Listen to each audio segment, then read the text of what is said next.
on sites like Pornhub and YouTube, or not YouTube, but Tube any tube galore. sites, RedTube, all of those. It's like they're these pornographic scenes. They do not look enjoyable for the women.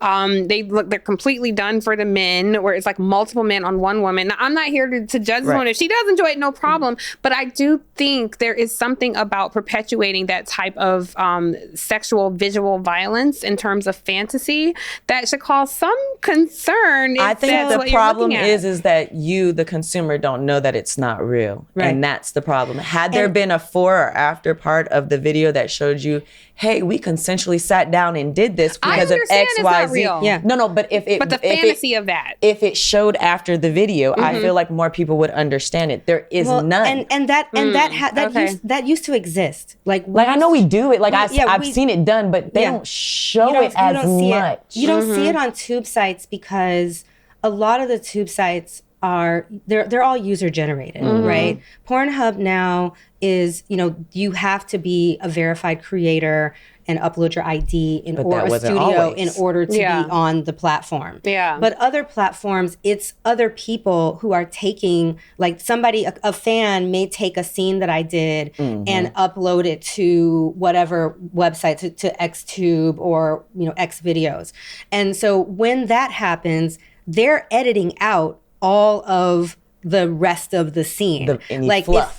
What they consider the fluff, because they only want to show the action and the cum shot. But the other thing and I can kind of get what you're asking. Right, because it's not the scene. I understand that it's like a production. I guess what I'm saying though, it still to me promotes sexual violence. Yeah. And that's because you don't understand that there's almost an hour of conversation of, is this okay? But I'm not talking about the people participating in it. I'm talking about the viewers consumers. Don't know that before that happened, there was a long conversation on camera. Yeah. Everything's recorded. When you walk on set, the recording starts. Yep. We're having all these conversations. A lot of the people that you're watching that look like they have it looks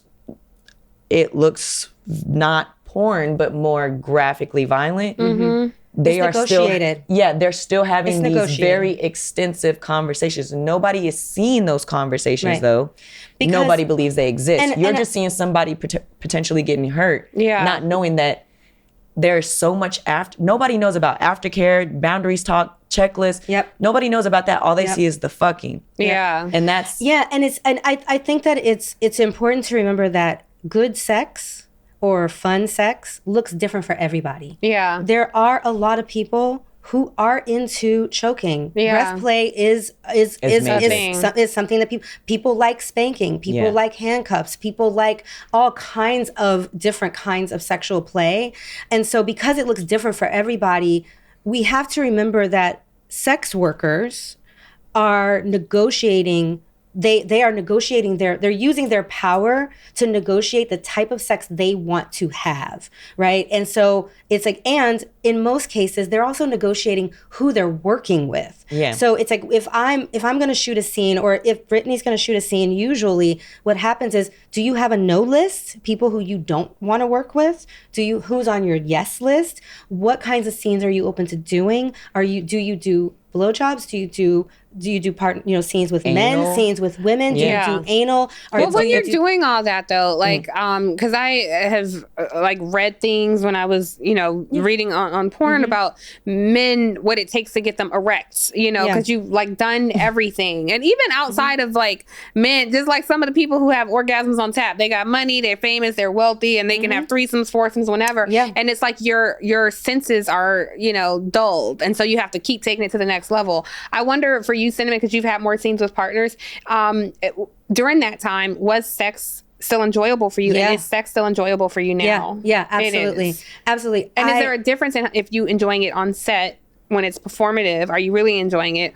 And is it better when you're not, when there are no cameras around and it's just actual sex? The best sex that I have is with my partners. I'm single. I don't have, I'm not seeing anyone in particular. I have a couple of comets in my life, people who come and go in and out of my life. I have comets in my life. Comets in my life. Okay. They pass through every couple of years. Yes. But for the most part, I don't have actively have partners.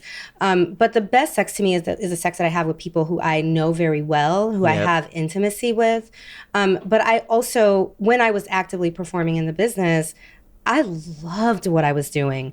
I mean, who wouldn't? It's like to be able to have amazing sex with good-looking people, to have to get paid to have an orgasm. Like, what is not to love about the work? And also to be able to work a couple of days a month. Like, it's even when I was. You say that, I have to be honest with you. I would not love that work. Yeah. So I think there are a lot of people who wouldn't like it. Yeah. Sorry, I know. I get it. For you say who wouldn't, I think there are probably a lot of people. For me, it was really, I had the time. Are you conditioned to feel like that though? Like you need to work?